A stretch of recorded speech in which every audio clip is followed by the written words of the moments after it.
আমি একটা উত্তর আইপিএলে ওদেরকে যখন নাকি নিলামে ডাকা হয় তার আগে আমাদের কাছ থেকে জানতে চেয়েছে ওরা কখন অ্যাভেলেবল। হারুন সুখবর পেল সাকিব আল হাসান কলকাতার হয়ে আবারও খেলতে যাবে সাকিব আল হাসান। আর এদিকে মুস্তাফিজ চেন্নাই হয়ে খেলতে যেতে পারে। দর্শক বিস্তারিত জানতে সম্পূর্ণ ভিডিওটি দেখুন। দর্শক সামাজিক যোগাযোগ মাধ্যমে শাহরুখ খান সাকিবকে নিয়ে একটি পোস্ট করেন। ঘরের ছেলে আবার ঘরে ফিরে আসছে।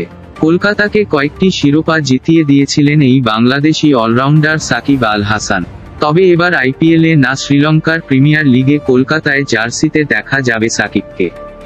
আর দর্শক আপনারা তো জানেনই মুস্তাফিজকে নিয়ে চলছে কত সমালোচনা।